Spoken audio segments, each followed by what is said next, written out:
What's up, family? So I know you guys have been seeing a lot of the rhetoric coming from the Hebrew Israelites on TikTok, Instagram, all the social media outlets, them standing on street corners of churches, preaching their false doctrine, to be quite frank.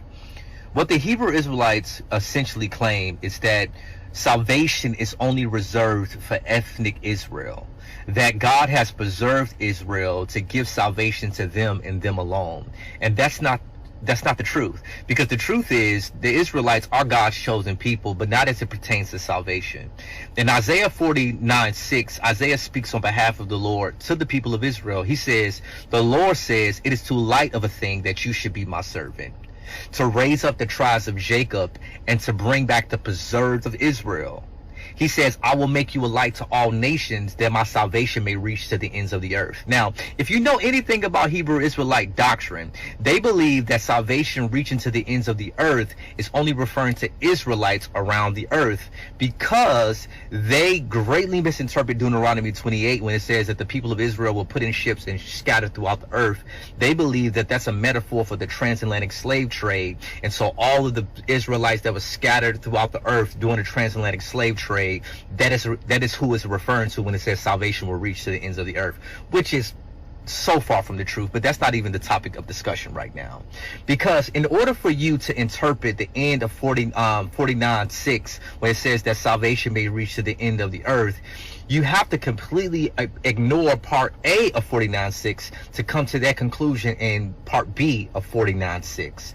Because in 49a in Isaiah, it literally says, it is too light of a thing that you guys should be my servants, that I will raise up the tribes of Jacob and bring back the preserved of Israel. What is Isaiah saying? Isaiah is saying that the Lord is saying it is too light of a thing to give salvation to Israel only. Right? Because the truth is the Israelites are God's chosen people, but they're not chosen people as it pertains to salvation, but they're God's chosen people because God used them as a door to give salvation to the whole world. And so this is what he means when he says it is too light of a thing to only save ethnic Israel, as if he's not the God of the entire world. That's what he's saying. Don't believe those lies. I want to give all the praises and the honor to Yahweh Bahashem, Yahweh Shai Bahashem, Recha HaKwadash, and double honors to the elder apostles and the elder bishops of Great Millstone. Honors as well to the other elders, you brethren, you fellow believers of this truth. Shalom to you, few sisters. Shalom to the elect. Anyway, I want to touch on this video. I think I'm going to dive right into it. Back again on Isaiah 49, because it was something that he said that triggered me to do this video. Because he said, yes, the Jews are the chosen, but that doesn't have anything to do with salvation. That has got to be the most disturbing or confusing thing that I think I've ever heard. How the hell are you chosen? It's like you were chosen to win a title, but it doesn't really mean you won the title. I guess it's weird, you know. So anyway, these Christians, they will try. They still throwing up videos. They put in no work. You know, all they claim to do is believe. And what they do is use Hebrew Israelites for views, to make money, to monetize, and that's it. They got nothing else, because they're pissed off, because they had all the opportunity to go in the hedges. They went in them crypto churches, right? They had all the opportunity to wake people up. It didn't work. So what we're doing, we're bringing the truth to the hedges and the internet and wherever. But what they're doing, they're trying to hype up young pastors with Nike Air Jordans on, and yelling and screaming and sweating and taking a sponge and soaking up the sweat in their heads. So anyway, we're going to jump right into it. Isaiah 49:6.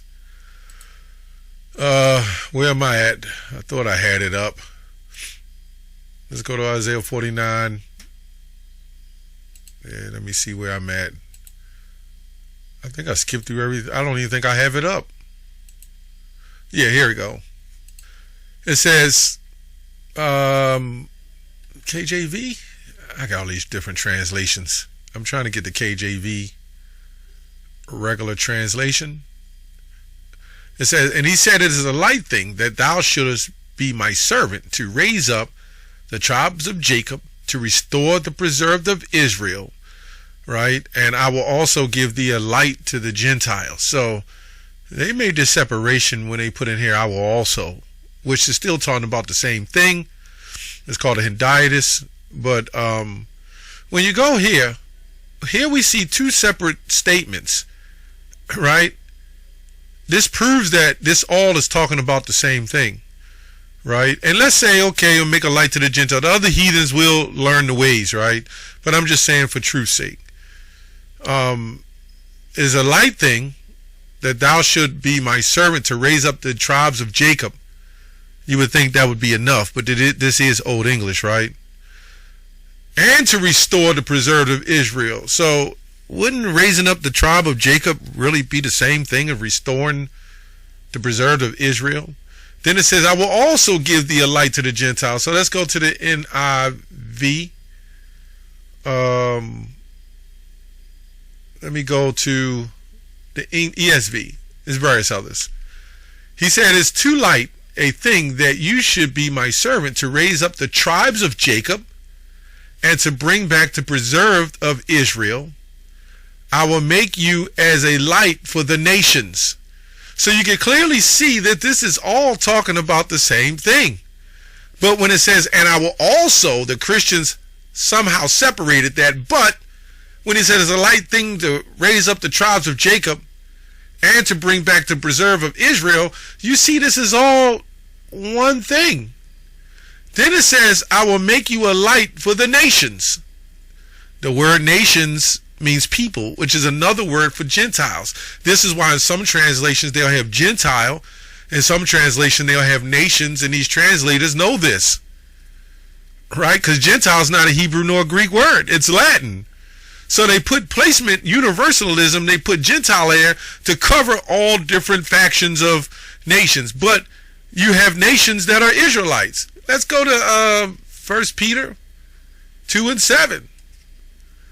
Let's see what it says. Is it 2:7? 2:9. But ye are a chosen generation, a royal priesthood, and a holy nation. Right? That's that word you see there. A peculiar people, that ye should bring forth praises of him that called you out of darkness. So what I want to do, I want to get some precepts on that. Not even precepts, I think. I just want to see, the context, which means weave together. Where am I at? 2:9. Let's go here. What I want to do is look on the context. You're a chosen generation, right? This says here, but you are a chosen race, which is another word for nations. And but watch what it says: a royal priesthood, a holy nation. So this is three things that they put together to make one point. A people for his own possession. That's 1, 2, 3, 4 things that he put together to make one point, right? So let's go over here and let's see if we see something in the New Testament. I don't know. I'm just going to look and see. Revelation 5, you have made them to be a kingdom and a priest to serve our God. Why I say our God? That they reign upon the earth. I'm going to try to see if there's anything in the New Testament. As he said in Hosea, I will call them my people, who were not my people, another word for nation, right? But then when you go to Israelites who are completely lost, then they would be called Gentiles, right? This is the difference between Hellene and Hellenistic. Hellenist Greeks, they knew, they made Greek their tongue, and then you had other ones who didn't know, right? This is why it says to the Jew first, or to the Greek, or Jew and Greek, you're all one. Galatians 3:28, to the Jews and then to the Greeks, you get the point. And I will call her my beloved, which were not my beloved. And it will happen that in the very place where it was said unto them, ye are not my people, there they will be called the sons of the living God. So we see this in Hosea I don't know if they got it in Hosea on here as well. Normally it connects. Here go Hosea 1 and 10. Yet the number of the children of Israel. This is called context, by the way, with the document. But what is happening is weaving together when you look up context, right? It says, yet the number of the children of Israel will be like the sand of the sea, which cannot be measured nor counted. And it will come to pass that in the very place where it was said unto them, ye are not my people, there they will be called the sons of the living God. So what I want to do is jump back to Isaiah 49, and where it says to the Gentiles or the nations that my salvation may reach the ends of the earth.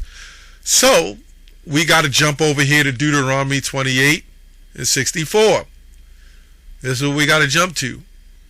We go over this a lot, but I try to bring in other factors when going over this. I don't know if I had a translation up. Seems like sometimes it's hard to get.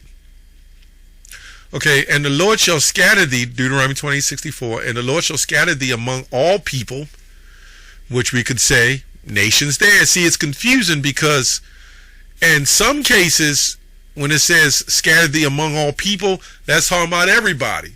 But then when he says my people, the nation, then it's talking about Israelites. Or it can be talking about other nations. Gentile can be talking about other nations, could be talking about Israelites. This is where context come into play.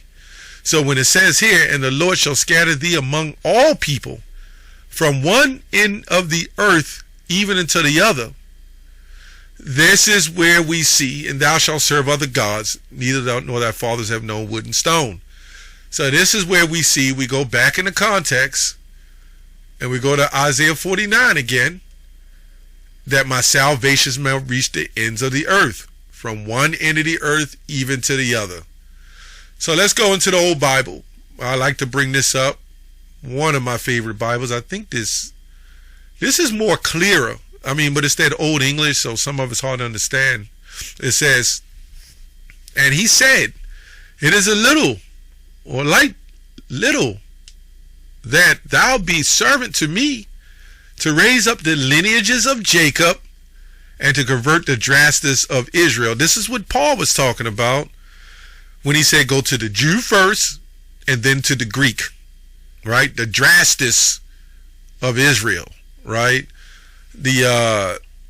We know drastis, what that means in some cases, impure, right? The impure of Israel. Let's see if I can pull that up. Drastic, it doesn't say it because of Old English. It just goes to drasticos, violent for drastian, right? Whether good or bad, uncertain etymology, right? But we get to the point. This means a form of uncouth, as I guess I can say. Disturbed. Okay, so we go back here. It says, why yaff thee to be a light to heathen men? It didn't say Gentile. Just like we see in 1 Corinthians 12. When it says, brethren, you were Gentiles carried away into these dumb idols. But in this Bible, it makes it more clear. It says, that you were heathen men, unbelieving men. So you literally got heathens of the truth, who of the lineage of Israel, and you got heathens that are considered not of Israel, right, of other nations. But then you got heathens who claim to be righteous men that are still Israelites, but they need to be converted. Why, if there is a light to heathen men, that thou may be made health to the last parts of the earth. This is where we get to the ends of the earth. So when you see this, is a light thing to be a servant to me, to raise up the lineage of Jacob, and to convert the drastis of Israel, saying the same thing. Raise up the lineage of Jacob and converting the drastis of Israel, and then he goes on with the statement and it says, in thee to be to make a light. This is what it's saying. in thee to make a light to heathen men, that thou may be health. Who need to be made healthy? Or it says whole. Well, you get whole foods, mean healthy, till the last parts of the earth. This is talking about the same thing, right? So let's go on, maybe look up some words. Ye are a chosen generation. Let's see what it says. Strong's G 1588, eklektos. Eklektos. This says picked out, chosen. So I don't get how this Jake says that, yeah, the Jews are chosen. By the way, there's other tribes as well. But it's not have nothing to do with salvation. What is the point and the purpose of being chosen if it doesn't have anything to do with salvation? And really, it's only the elect out of the nation of Israel that will be chosen. Let's get that real quick too. I don't want to jump around. I think that's in Isaiah, maybe in Isaiah 10. Which one do I have? Yeah, maybe Isaiah 10. I got it up somewhere. Isaiah 10 and 21. A remnant will return, a remnant of Jacob, to the mighty God. So when we look over here, again into the context, and so all Israel shall be saved, as is written. But we know it's talking about a remnant, and then ultimately all Israel. There, the deliverer will come from Zion, and he will be removed godliness from Jacob. So these people think, since some people decided as a whole to say that they were the people and to place themselves in that place, they then over many years people can read and say, well, look, this have to be the people. The government set them there and helped them get there, but according to the Bible, they're the people. Although 1 Chronicles 17 and 9 and 1 Kings says something different. You know, when the people of the Lord get in that place, there will be no more wars. There will be no more pain, no more suffering. So there's a lot to go on. But anyway, that's another video. Let's jump back to electos, to obtain salvation through the Messiah. So wait a minute. How is this possible?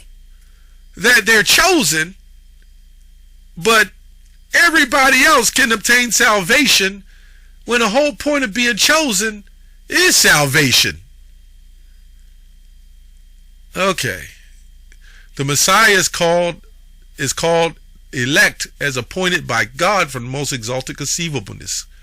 Right? Choice, select, highest, best kind, excellence, preeminent, applied to certain individual Christians, right?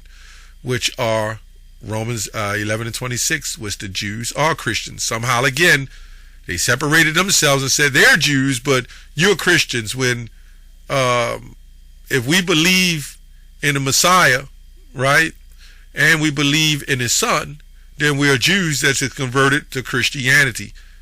Not that false Christianity, the anointed, right? That's all. The other Jews, they never converted. Not that some of our people ain't there, but they wanted to make that separation. Very crafty.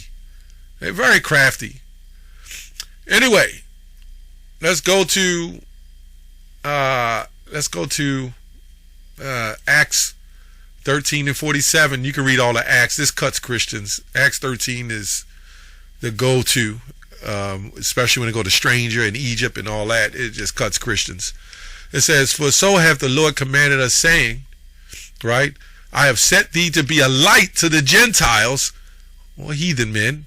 See, a lot of Paul was quoting a lot of this stuff out of the Old Testament. This is why he said to the Jew, to the Greek, right, that thou shouldest be for salvation until the ends of the earth. Again, this is what's being quoted. But when we look here, Gentiles, right, we see here, company, multitude, a swarm, a multitude of individuals of the same nature or genus. So how's this everybody if you have the same nature or genealogy? That's what genus means. Let's go to genus. Kind of class things, biological, from the Latin word genus, genitive, stock, kind, family, birth, descent, origin. Easy work. Easy work. tribe, nation, of people, because that's all nation means. And it can be used as true God, worshiping the true God. Foreign nations not worshiping the true God, right? Pagans, Gentiles, right? So let's throw in real quick another thing Paul quoted from Genesis 12:3. And then Abraham sees so all the families of the earth be blessed. Let's watch and see what this says. You know, I brought this out a lot. Ye are the children of the prophets, and in the covenant which God made with our fathers, saying unto Abraham, and in thy seed shall all the kindreds of the earth be blessed. So we jump over here to Acts 3:25, and in thy seed shall all the families of the earth, we know what seed means, spermia, shall all the kindreds or families of the earth be blessed. Patria 39:65. We're just going to jump to the point. Kindreds mean lineage running back to the progenitor ancestry, as we saw in nation. Genus, genealogy, a group of families given, all those who's given people lay claim to a common origin, our seed, right? The Israelites, which distributed into 12 tribes descending from the 12 sons of Jacob. These were divided into families. They were divided into houses. Family ultimately comes from the word father. This is why you have paternity. Wider sense, nation of people. So all this is really talking about the Israelites, period. All right, real quick. Isaiah 44 and 20, was it 44? I have 21. Remember these, these, O Jacob and Israel, for thou art my servant, I have formed thee. Thou art my servant, O Israel. Thou shalt not be forgotten. Thou shalt not be forgotten. I blotted out as a thick cloud. I have blotted out as a thick cloud thy transgressions, and as a cloud thy sins. Return unto me, for I have redeemed thee. You see what I'm saying? I don't know how to get all this crap, and you could be a Jew by just being believed, because if you have the seed of Abraham, then you are my chosen or whatever, right? If you believe in me, then you are the seed of Abraham, which he's talking about salvation in the book of Galatians. I'm not going to get that, but I just wanted to get to the point. Isaiah 46:13, I will bring near my righteousness, it shall not be far off, as we see Acts the 2nd chapter. They're talking about salvation and of the Israelites that are far off, right? Which also is Isaiah 49:6. They're talking about the ends of the earth.